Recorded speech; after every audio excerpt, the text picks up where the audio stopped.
Well, good afternoon. Welcome. Thank you, everybody, for joining us today in our Solution Series webinar. My name is Josh Felperin here at Alps Controls, and on behalf of everybody, thanks very much for taking your time to be with us here today. We've got Saheel and Jimmy from PingCx, really incredible new solution that we think is going to really help your businesses. Before we get started, though, just a couple quick reminders. If you have questions during this presentation, there's a Q&A panel to the right side of your screen. So when those questions come up, please feel free to type your questions in so you don't forget. And we'll make sure during the Q&A session to answer everybody's questions that you have. And then also, please stay on for the entire webinar. We will be raffling off 3 Apple Watches to 3 lucky winners. So. But yeah, without further ado, PingCx, it's an incredible new tool, and it's the only platform I'm aware of that, fully automates the startup, the point-to-point checkout, and even offering lifecycle commissioning. I don't want to get too ahead of, take all the thunder away from Saheel and Jimmy. So without further ado, I'll welcome Saheel to the stage. Saheel. No, I appreciate that very much, Josh. Thank you very much. And thank you for everybody that's joined us this afternoon. Genuinely excited to share with everybody what we've built, how we plan to go to market, the problems we solve. Of course, we want to tell you a little bit about ourselves. But I think what I suspect most of us that are on the call will find value in, will enjoy, is really geeking out on the software, how it works, and how it can move the needle for all of you as you look at your control systems that you're either installing or servicing. Please feel free to ask as many questions as come to mind as you live with this over the next couple of days, and thoughts come up. Please don't hesitate to reach out, and we'd be very happy to answer them. PingCx, we're very proud to introduce to all of you, is a commissioning platform that was designed by control technicians for control technicians. So this is really something that we observed. These were pain that we were feeling. Fortunately, we've now been able to confirm, and these are generally issues that are consistent across our industry. And so this was pain that we felt as we were delivering our controls work. This is a software platform we then built, and now we have the pleasure of bringing it to market commercially. So today, PingCx is the only platform that will fully automate the startup, point-to-point checkout, and perform the full breadth of commissioning for any BACnet building automation system. We are hyper-focused at building automation systems. Genuinely one of the biggest bedrock technologies in the building that enables just about everything else, down to a piece of equipment, up onto the most sophisticated analytics platforms. Everything goes through the BMS. Our job is specifically that, to give those that work with building automation systems the right tools so that they can make sure that they're working well over the life cycle of that building or that system. So a little bit about myself. My name, again, is Saheel. I've been in controls all of my career. I started out as an intern in northern New Jersey working for Siemens. I had a chance to meet Josh early in my career. We've been friends since. But we talk often about what a great start to our career that has been, taught me a lot. Since then, I've had the opportunity to work with several large controls OEMs. And so I confidently feel fortunate to have seen our industry from a lot of different perspectives, from the large branch organizations down to the independent system contractor. What truly makes the independent contractor special, I've been very lucky to have experienced. Our team today, we're a team of 9. We are growing, which is very fortunate. We're certainly looking for talent. Like I suspect many contractors on the call, we could all use people, and that's one of the problems that we solve. But today we're very lucky. We have a team of 9 that are laser focused to bringing this kit and then supporting it. Like I said, this technology was built by controls technicians. It's been around for about 4 years. So while this is our first year taking the software to market commercially, It has been around for 4 years and has been used actively on hundreds of different projects, thousands of projects, over in hundreds of buildings, um, both in that initial commissioning sense, and then ever since then, we currently have this in about 25 million square feet across, primarily, the Northeast, performing continuous commissioning. The software, we use the phrase life cycle commissioning, but I'll give you a little bit more context. Think of two sort of very distinct ways that us as contractors interact with a building owner. We're either A, doing project work, and this could be new construction, retrofit, moves, adds, deletes, big upgrades, or we're working with that building in a service capacity. We're working with this building to do preventative maintenance. Perhaps it's a system that we installed that we are then servicing. It's a system we may inherit that we're going to service for that client. So generally, from my experience, we're either thinking of our customers in a project sense or in a service sense. And fortunately, the way that we've built this tool, it's very applicable depending on the type of work or project or client that you're dealing with. Now, on the project sense, this truly is a productivity tool for your technician, for your project management team. We interact with that building right from when the first few devices come online through when we bring up the full front end, and we're right about to turn that project over to the owner. So you can apply it there. And then, of course, once that customer or that building transition to a service capacity, or if it's an existing building that you service, it's very easy to deploy this in a continuous commissioning fashion in an existing building. Then being able to build and deliver a continuous commissioning, a retro commissioning, or implement some sort of monitoring-based commission scheme for that client. Again, from our time learning from our customers, using this tool ourselves, some of the biggest problems that we solve as you go about your day or as you go about delivering your work and your service to your clients is three broad buckets. One, I mentioned we're looking for talent. I suspect many of you are also looking for talent. Today, most of us feel that we could do more work if we had more people to do it. We would rather not take on work at the risk of doing it poorly. We will take on what we can do successfully, and until we get more people, our growth is sort of limited to what we can deliver.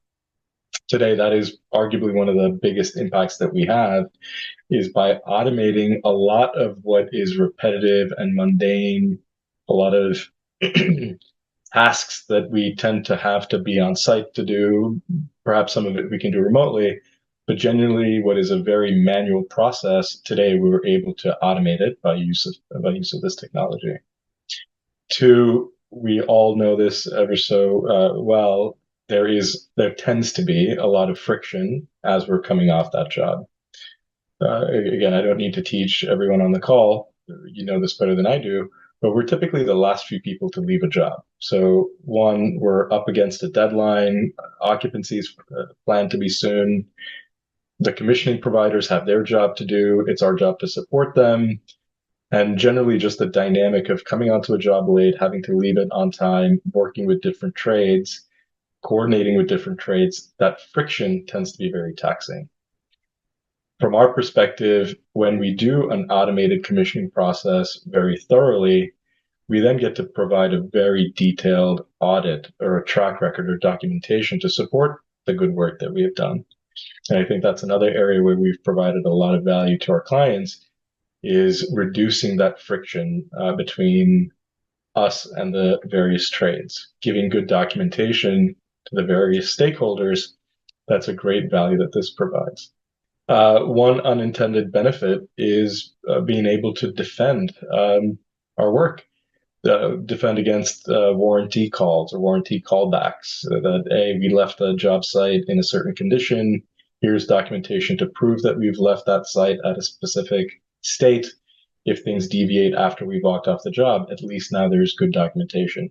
I don't think any of us would ever say, no, we're not going to come back to fix that. Of course we will. But now we can at least say that based on the way we left it and we fixed it, that call or that service visit was a billable visit. We don't have to take it on the chin as a warranty call. And then the last is just that many of us have great service contracts with our clients. We want to grow those service contracts. We can either do that by introducing new service opportunities, and I think providing continuous commissioning, monitoring based commissioning, or some sort of periodic retro commissioning. These are great additional service opportunities.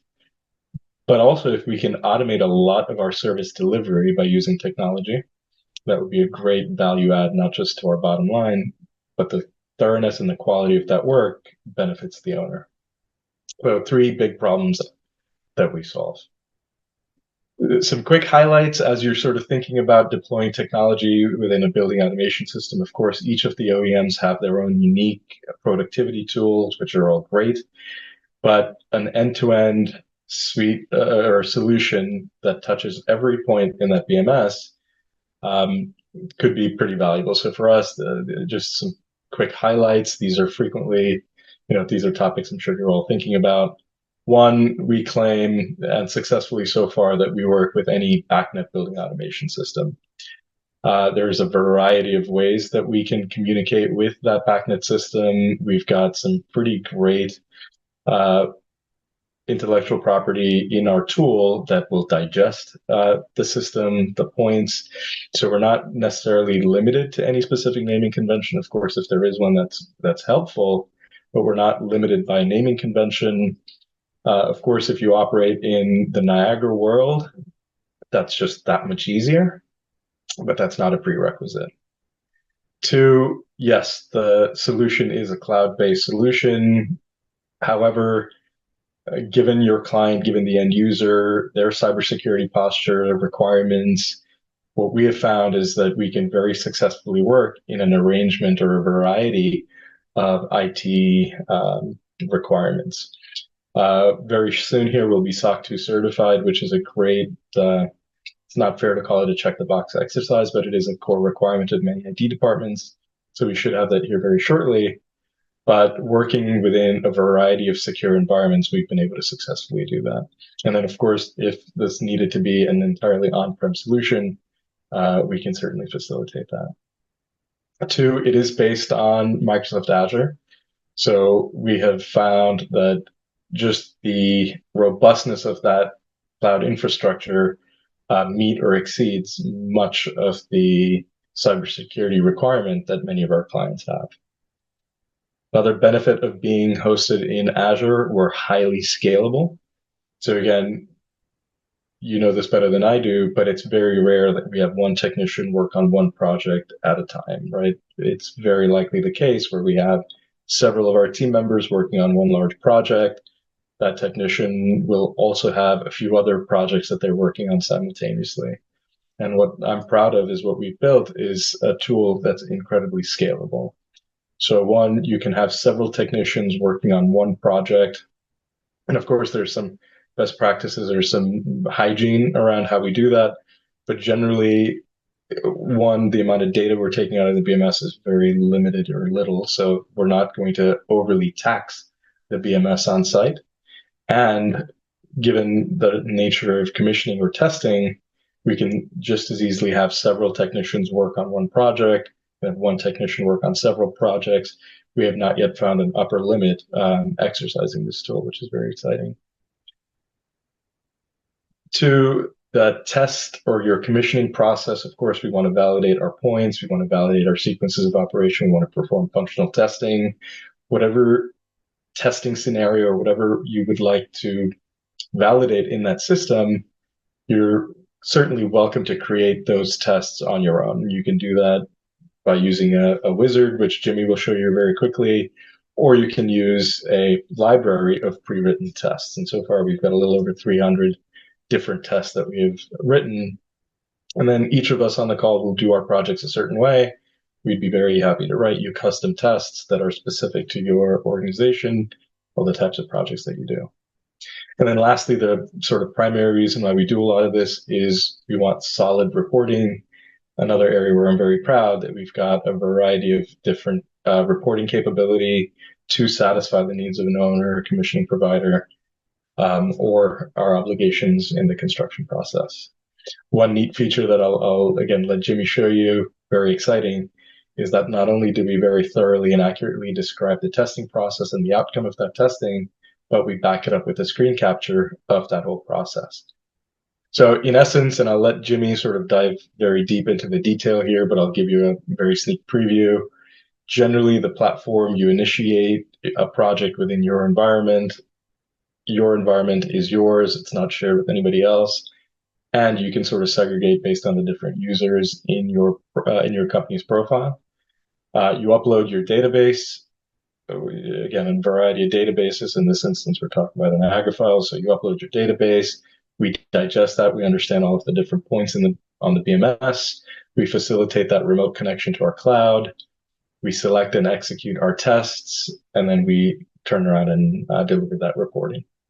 So with that, Jimmy, I've taken up quite a lot of your time, but go ahead. Why don't you go through some demos?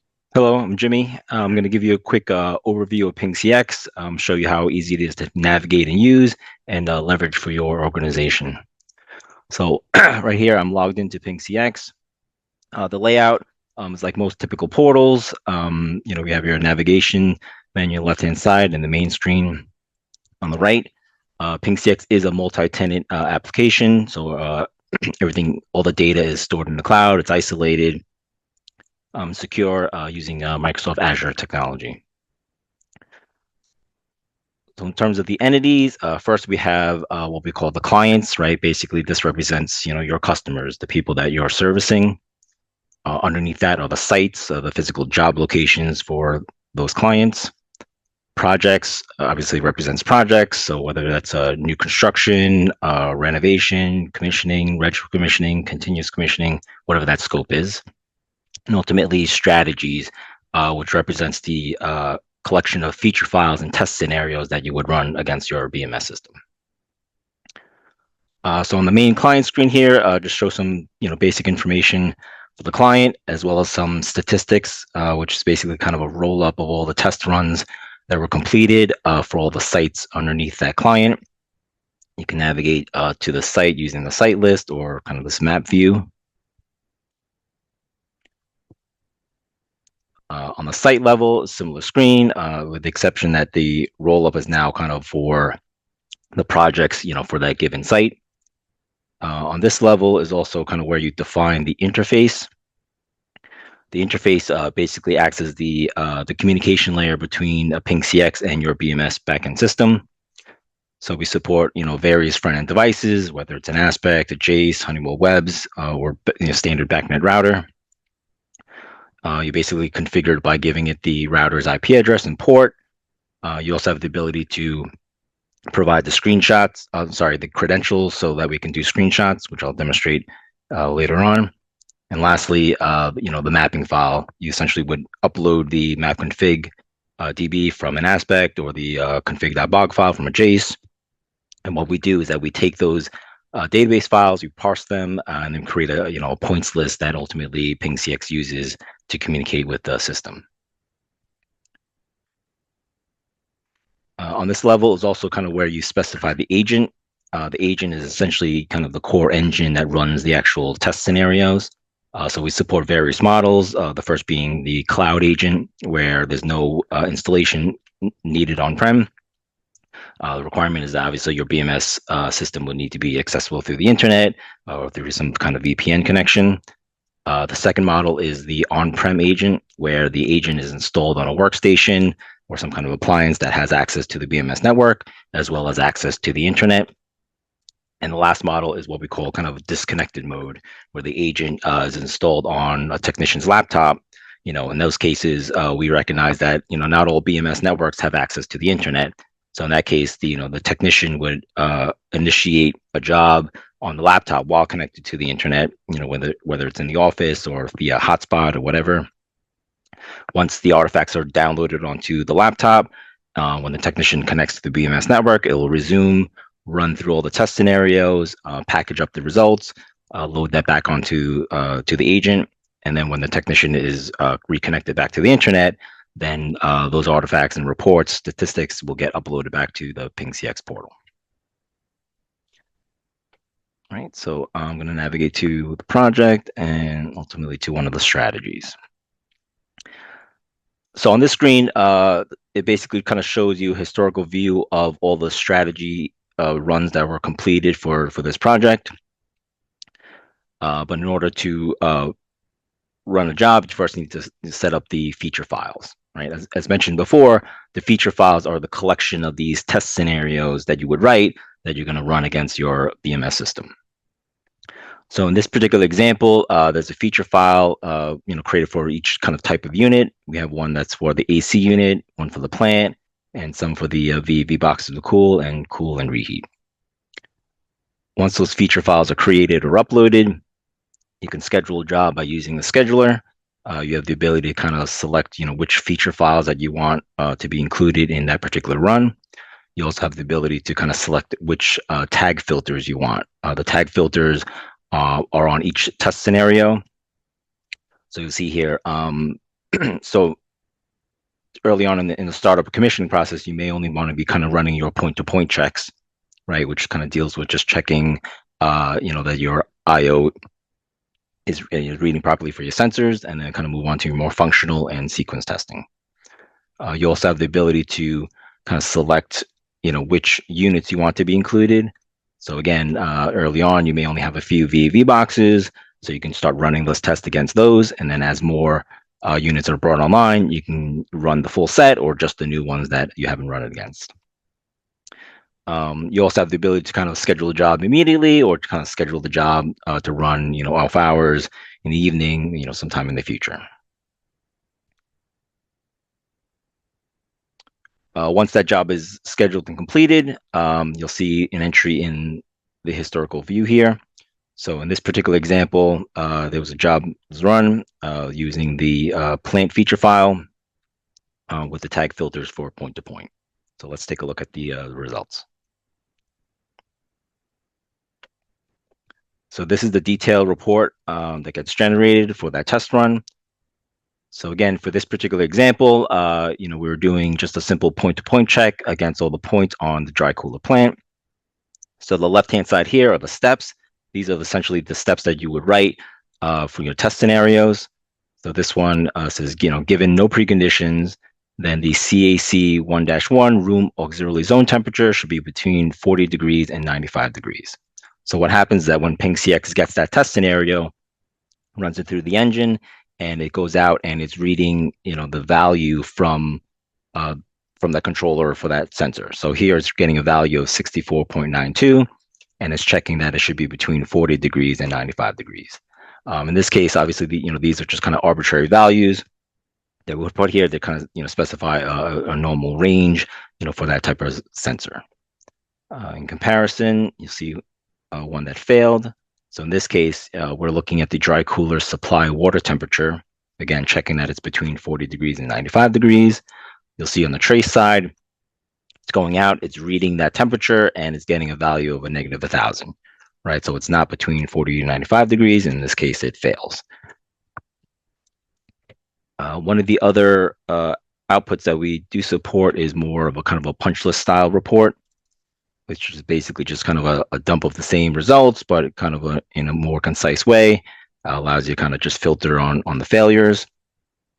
Right. So again, this was just a fairly simple example of a dry cooler with just one failure. But you can imagine if this was hundreds of VAV boxes with dozens and dozens of failures, you can essentially use this as your punch list, hand it to your technician, and now they're working the issues, working the errors, as opposed to manually connecting into each VAV box and manually checking every single sensor IO points. It's very time consuming. So the idea is that you're kind of running this stuff in an automated way to kind of save you time.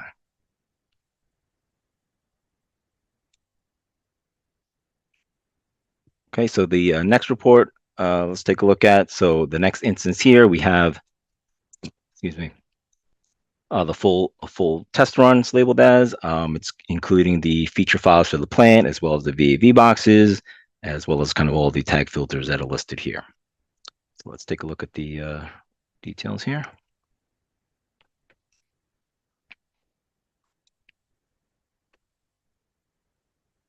So for the next set of tests, this one, these are kind of labeled as, functional testing, right? So in this case, we're essentially overriding a fan command to be enabled, and then we're checking that the fan actually confirmed on and getting confirmation, right? So you'll see in the steps here, given that the dry cooler system is enabled, when I override the fan command to be enabled and I wait up to 60 seconds, then the expectation is that fan 1 confirmation should equal on.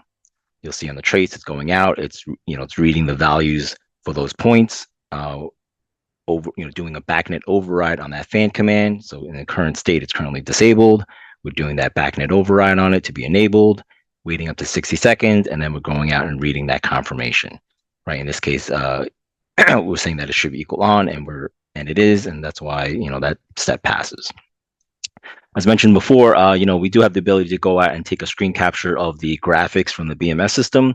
So a lot of times when you're, working with, especially when you're working with commissioning agents, they're always kind of sitting there trying to, jot down values, of the test cases or other points on the screen.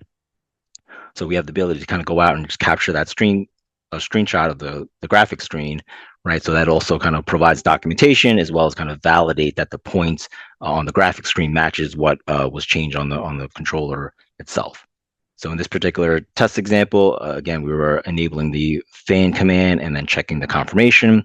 So you'll see here, dry cooler fan 1 is enabled. The purple kind of indicates that it was overridden in this system. And then we have the confirmation showing on, right? So it kind of provides that, documentation as part of the report.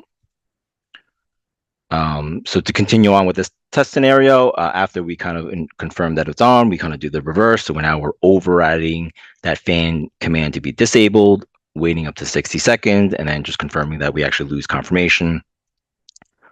So you'll see here, it goes through, it overrides it off, and again, checks the confirmation, shows that it's off.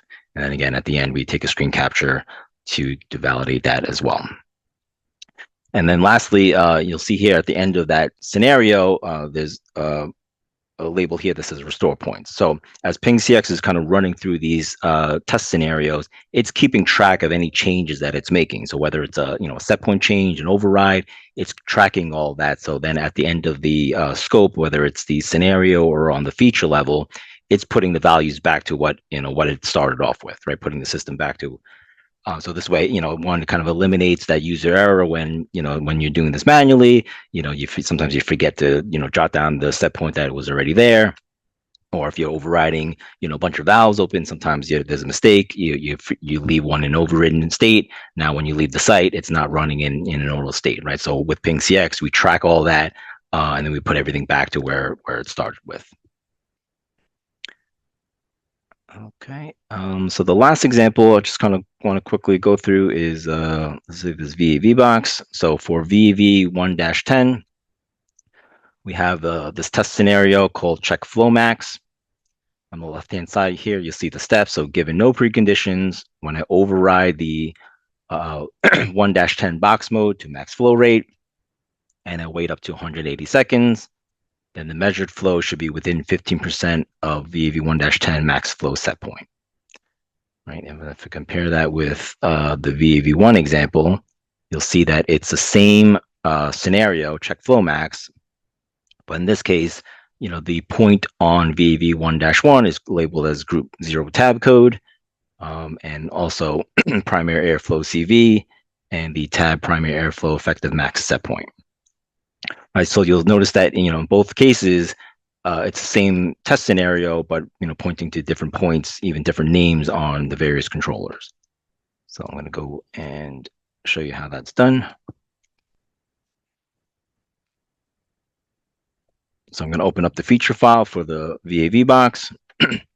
As mentioned, as Saheel mentioned before, out of the box, we do provide, what we call the feature wizard, right? Which is this UI that kind of guides you how to build these test scenarios, right? It provides, kind of a point and click. You can kind of go in, add new scenarios or edit. It provides the drop downs where you can select, the specific placeholder for the point, right? Or even the actual point names, right? As mentioned before, we parse those database files from the BMS system. So we leverage all that information that we get from that database, and we provide you with a listing of points that you can select as you're building these test scenarios. So, with anything new, there's always a little bit of a learning curve, but we recognize that, as you kind of become more familiar with it, sometimes it's just, so much easier to just kind of modify or write the stuff, just using a regular text editor, Notepad, whatever text editor you choose. So we kind of support that as well in the portal. So any changes that you make on the text side kind of reflect in the UI and vice versa. So lastly, we have what we call the data file, right? So here is kind of where you do the mapping between the units and the point name, right? So if I go back to quickly to the test scenario, so the one we were looking at before was called check flow max, right? Given no preconditions, when I override the box override mode to max flow rate, wait up to 180 seconds, then the VAV measured flow should be within 15% of the max flow set point. So the concept is, you're essentially writing these test scenarios once, and once you have it, you can leverage it from, project to project, unit to unit. But the concept is that you're kind of using, having that reusability. So regardless of what type of VAV that you're dealing with, the mapping file is basically kind of where you map the point names for that placeholder with the actual point name on the controller. So in the example of VAV 1-1, the box override point is labeled as group 0 tab code, and the measured flow, the point is labeled as primary airflow CV. In comparison with VAV 1-10, the point on that controller is box mode and measured flow for the measured flow placeholder. So again, it doesn't matter, if you're dealing with, a mixture of legacy systems and new systems, new controllers, the test scenario don't change. You're typically just kind of, mapping or changing the mapping from one job to another. In terms of just the configuration. Of course, if you have, naming conventions, it makes it easier from job to job. If you have the same point names, then, the only thing you're really doing is just, changing the unit tag, right? Because that's most likely going to differ from job to job. But if you do have, different, again, mixtures of point naming conventions or, legacy systems, then it's a little more work in terms of setting the actual point names. But it's easily kind of configured through the UI, or if you prefer to work in Excel offline, we also have that capability where you can save the file locally and then upload it once you've made those changes. Let's see, I think lastly, the last thing I just want to touch upon is kind of the scenario workspace and the system library. As Saheel mentioned before, out of the box, we provide, a system library with a bunch of test scenarios that are kind of already written. You can take these and kind of build up your feature files, right? You select the appropriate test scenarios that apply to your units or your sequences, and kind of build up the feature files that you can load and run against your system. Certainly, if there's, a scenario that doesn't quite meet the particular sequence that you're working with, you can certainly take that and use that as a base, make your modifications to it, and then kind of upload it back into your customer library, where that's available to all of your technicians, right? The system library is available to all of our customers, right? It's not editable, but the customer library is specific to each customer. They can kind of build their own library, so this way they're using the same test scenarios once someone has created it or imported it from the system library into their own library, then they can kind of use that over and over across their multiple projects.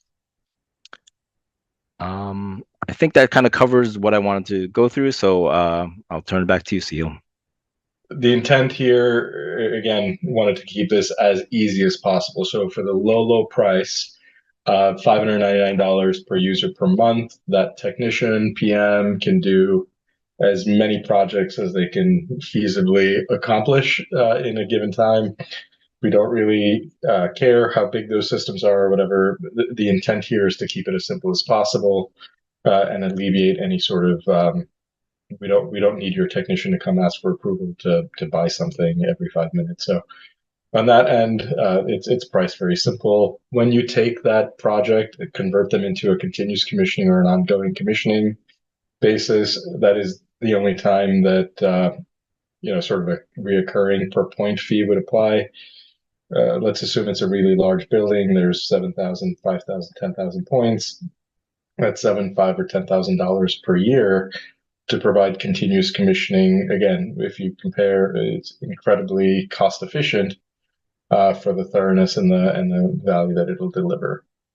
And then the last thing that you can choose to purchase if you'd like, that's, hey, we like the tool, I think it's great, but we want you guys to do it for us, or we want to bring you on for a few months, learn us, learn our sequences, learn the way that we deliver work, build these libraries for us, just support us beyond training and helping us sort of come on board. We want you to go or give us that extra, pair of hands. That's this enterprise support fee per month. So that's just a one fee, regardless of how many users you have on the platform. What we've seen is most people use that for a few months. They have us build out their whole sort of program, and then they go out and execute. So generally the theme is, let's keep this as simple as possible. Please work with your Alps controls representative on if you want a deeper dive demo-wise, if you'd like to do a complimentary pilot somewhere, let us know how we can support. But my encouragement is, please work with your Alps controls representative. They can get a hold of us, and we'd love to work with each of you. Josh, back to you.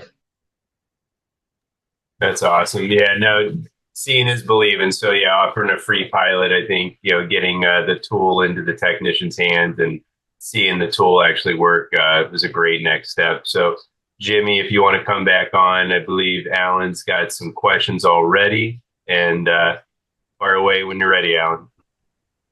Chad Ketcher has a handful of questions in here already. He was asking about the cost, which I think you just covered, but let me read through his question, just see if there's anything that we didn't cover just yet. He's asking if how much it costs, and is there a one-time purchase, per job purchase, software as a service, etc.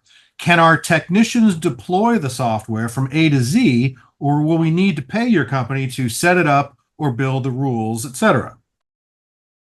So yeah, we talked on pricing, but yeah, again, to reiterate, the intent is to keep it as simple as possible. It's a monthly SaaS fee. No, you do not need to pay us to deploy the tool. I think once you feel we want to support you as much as you need, so that you're comfortable and you're able to deploy on your own and get it out there and become comfortable with it. But what we've seen in our own use and with our clients so far is, once their techs are comfortable, they'll deploy it themselves on the smallest sort of retrofit job that they've got, or a more strategic, well planned out execution for a larger project. So no, as long as you're a subscriber, have at it, use it as much as you can. We have a question asking, is this solution geared towards larger and more complex projects? No, I think that initially it might seem like, okay, there's a lot. We do the database import. It seems like it would be geared towards larger projects, and of course, it just amplifies the usefulness on larger projects. But again, the moment your first couple of devices are online to run that point-to-point checkout, I'll give you an example. You've got a contract with a mechanical. The electrician is, let's call it a base building electrician that's running some wire. You don't know if should I send a guy out? They're telling me that all my devices have power. I can go out and commission them, but I want to make sure before I actually send somebody out. So I do a quick point-to-point checkout on that trunk or on that controller, and I'll see what devices actually have power before I schedule somebody out there. So again, to Chad's question, the moment your team's comfortable using this, you'll find that they'll start using it on small projects and big projects alike. Chad also asks, you mentioned an agent. How are multiple buildings handled with and without a supervisor software versus individual JASes? Is there a point limit per agent? Gotcha. No, there's no point limit per agent, but again, the agent, as long as the agent has access to that BMS system, then it's able to communicate to both PingCx and that particular BMS. So again, with the on-prem solution, if you're installing it on site, it's there. If you do have a remote agent or kind of cloud agent, as long as it has access to it, it doesn't really matter where it's running. as long as it can get to it, and as well as the portal, then that's really kind of the basic requirements for it. And there's no point limitation in terms of how many point-to-point checks you or just how many point accesses you do for your various test scenarios. Max Dimov asks, so this replaces ALC's ACX and Distech's AutoCX. How do the techs create issues in the point-to-point phase, take pictures of the installation conditions? Or is PingCx a tool after the technician does the initial point-to-point? With the point-to-point check, again, we in the example that we showed, you can run it, run the test, run the job, whether it's overnight, and then we'll produce the report, whether it's kind of the detailed report or that punch list style, spreadsheet. You can take that as as your starting point to kind of have your technician address the issues. Obviously, this is remote software connected against a BMS system. When the technician's on site, he's going to have to actually take a look at the physical connection, whether the sensor was wired incorrectly, that the wire was cut, or whatever. Obviously we won't be able to take pictures of the on-site equipment.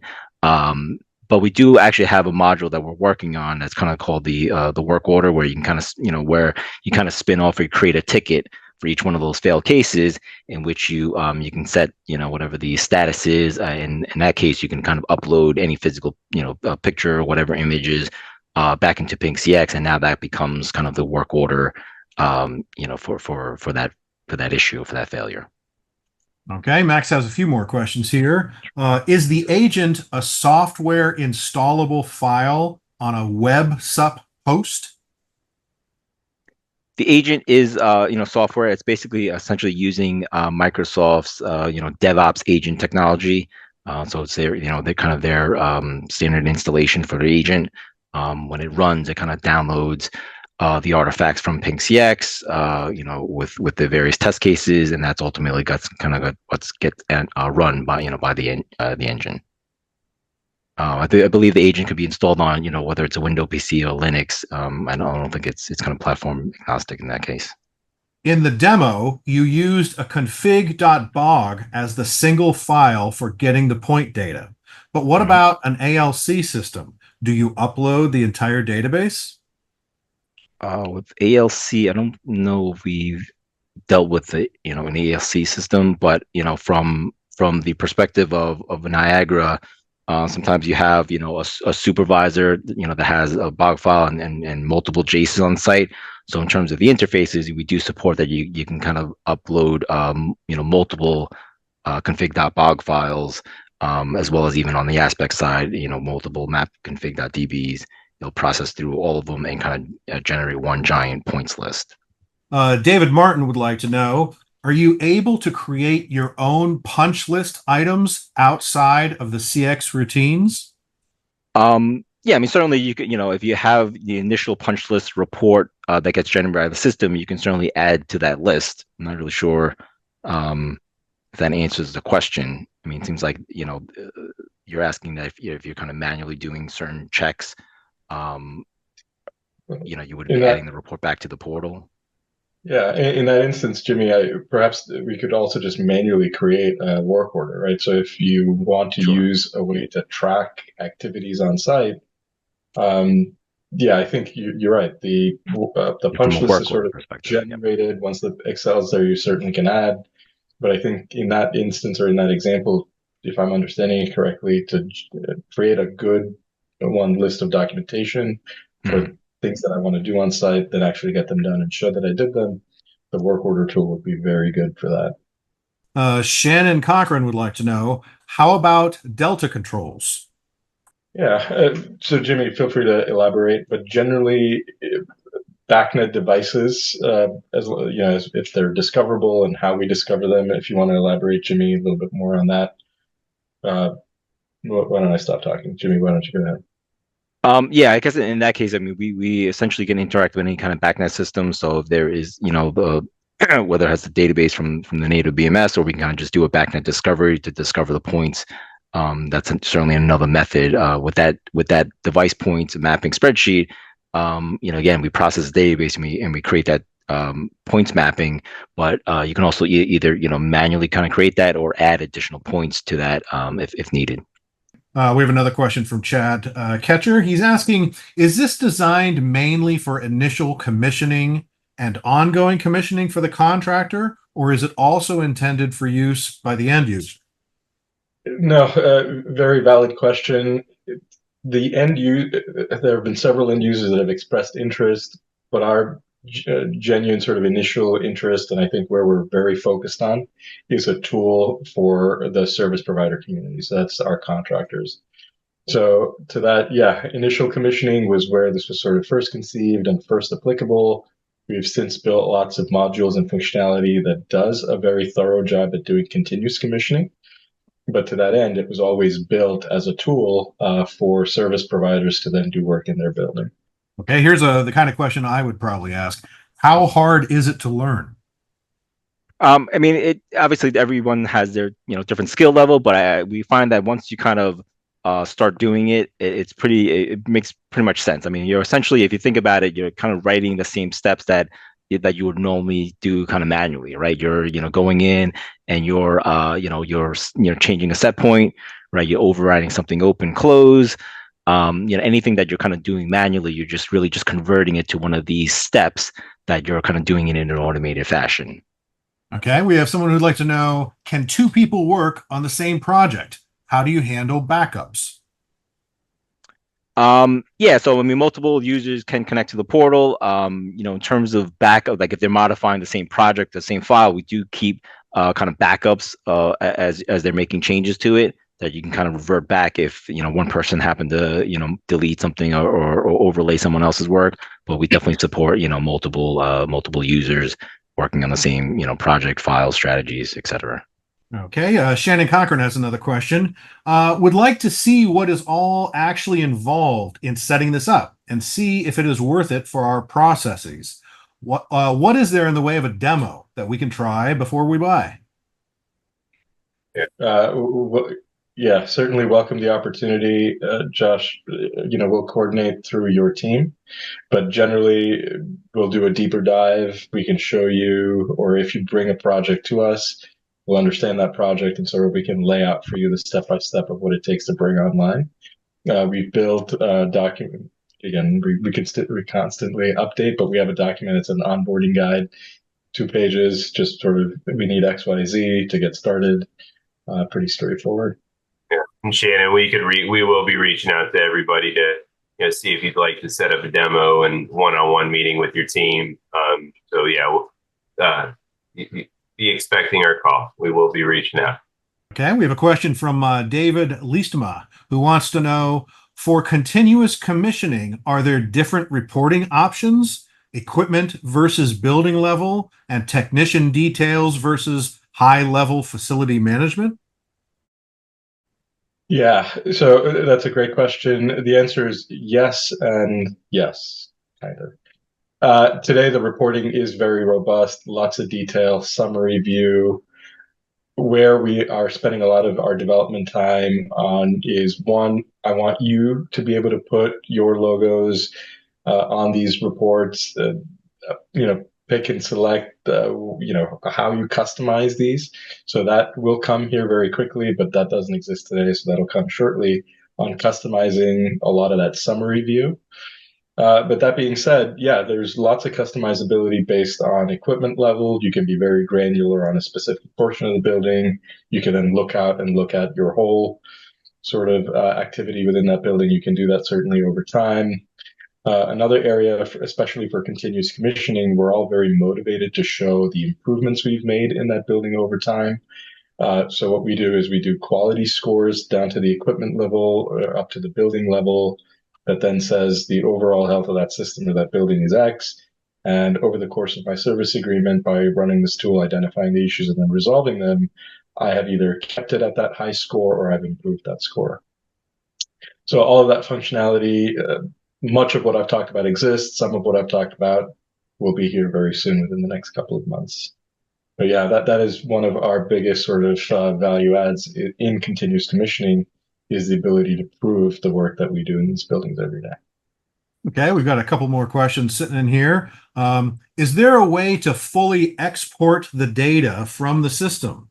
What happens to the data in the cloud after a subscription is canceled or lapses? Yeah. So again, firm believers in this, and we have a data retention policy that we're pretty proud of, where one, this data belongs to the subscriber. We don't retain it. I think we'll keep it for 90 days after you cancel the subscription. That gives you plenty of time. Your login remains valid. You can't execute any tests, but your login remains valid so that you can download your data. But then again, in line with our retention policy, we then purge it accordingly. But the data does belong to the service provider, and of course, their contractual relationship with their owner. Ultimately, I think we all feel that data belongs to the client or the building that we serve. But that last mile between you and your customers, your business, as far as I'm concerned, the data in the portal belongs to the contractor that uploaded it. And when they no longer want it, they're welcome to take it off. A similar question looks like David Martin is asking, do projects stay in the system forever? Or is there a time frame or cloud space capacity limit that is enforced once a project is marked complete? I don't think we've hit that limit in terms of storage or size related concerns, at least on our end. We have not yet come across that. My gut feel, as long as the subscription remains valid, I think there's a very good reason why you would want access to a lot of this data over time. We did this project a year and a half ago. Some issue came up. I want to be able to reference work that we've done in the past, so I can certainly see a case there. I can't, Jimmy, if you have any additional thoughts. Yeah, I mean, certainly there's also kind of a way to, once you're completed with that project, to kind of archive the project. This way, this doesn't kind of show up, on the listing, but ultimately the data is kind of still, preserved behind the scene until ultimately, if you want it purged, then it can certainly be purged. Thank you, Jimmy. Thank you, Saheel. And we will also be drawing 3 lucky winners for Apple Watches. So keep a lookout for that as well. Hope everybody has a great rest of the day. Thank you. Thank you, everybody.